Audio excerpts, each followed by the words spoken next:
Doing a little Golden Crocodile update. Bright orangey yellow leaves. You can see the new growth has that orange hue to it. Love the serrated leaves. It's just stunning. This one needs to be attached a little more to the picket. And it is a little top heavy, flopping forward. But where I have this at is in between shelves, and I just kind of wedge it in there so it's not flopping forward at all. But the plant itself does need to be reattached as it's growing up the picket, so that's what I'm going to do. I like to use these Velcro strips, like Velcro brand I get from Amazon, cut down the middle and just pull. And then I'm just going to attach the topmost part here to make it a little bit more stable on the picket. Some ugly yellow leaves. I'm just going to cut them off. The first leaves that came out. So I'm getting rid of those. But quite the update here. Stunning. I just want to show that off because I'm working with a couple more Golden Crocodiles. So this one, the last time you saw this, I cut the top of it off. And that's this one. She's grown so much. I want to say I did this in March. So like 9 months ago is what I'm thinking for this. You can see some of the edges that are orangey red. It's getting too much light. That's light burn just from being too close to the light. But it's almost like that stress, light stress, where it kind of pushes those beautiful colors. And I don't mind it.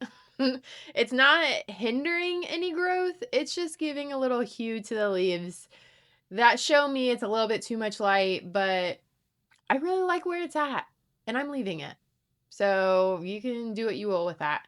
But I wanted to show you how I'm going to cut it again. So I started with the big Golden Crocodile. And then I purchased the second Golden Crocodile when it was little. And then I top cut it. Now I have 3. And I think I'm going to cut both of these 2 more times. Or like 1 more time each. So I'm going to go from 3 to 5. And really just show you exactly how you can start out with one plant and really make them into multiple plants. You don't have to keep purchasing more and more and more. You could just start with one and then keep cutting and propagating and then just growing your jungle that way. It's the most rewarding and cost-effective option, and you just learn something new every time. It's just fun for me. So I want to show you again how I'm going to propagate these. I just can't get over the serrated leaves of them. It's just so beautiful to me. And then the newest leaf coming out right here, she's stunning. You can see all these different nodes here. I'm going to cut all the way down. Can you see? Like right there. And that's what that looks like. And then this is what that looks like. It doesn't look bad. It does look like it was just topped off, which it was. And that's okay. It's going to push new growth at the base here. So it'll make this plant, the base of it, really full. And I like that. So I'm just going to put this back on its shelf where it came from. It was getting a little heavy and it kept flopping.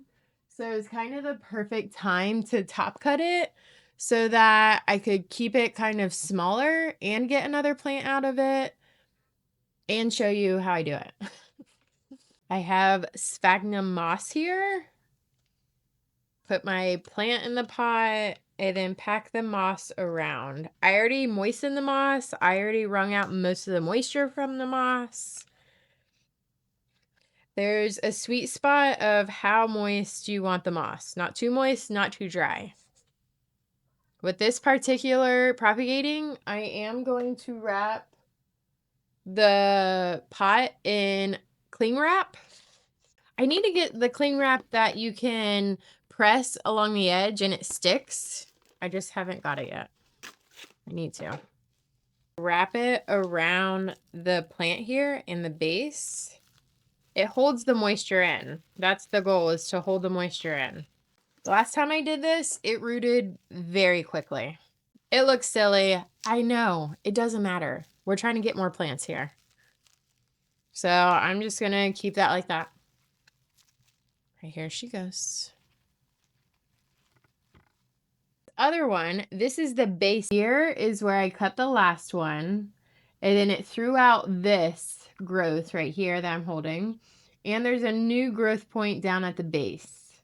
I'm going to cut over here. Now that I look at it, there's a new growth point down there. And there are multiple growth points on this side. So this will eventually have a nice full plant situation. And that's very exciting. So I think that's the ultimate goal, is to have nice full plants that look very healthy. And this is the perfect way of doing it. Not only do you get multiple plants, but it doesn't hurt the plant to cut it. It promotes more growth. Same thing, I'm going to put it in a pot here. Sphagnum moss. This one is going to stay a little bit more upright from how it's growing. This one's going to be awfully floppy, but I'll probably just like set them next to each other so they can hold each other up. And I am going to do my cling wrap for this. And I'm going to place these that I just cut on my counter so that I can keep a close eye on them. I don't want them drying out, and I want them to get enough light. And I have the hydroponic, like the AeroGarden hydroponic station on my countertop. So the secondhand light from that is really what is going to push roots out as well. The humidity and the light give the plants energy to just do what they need to do. Obviously, the light gives the energy. The humidity is just an add-on. Like I said, I'm just going to place these on my countertop, probably like this. So that way they can hold each other up and just watch them grow. That's it for now. I'll see you soon.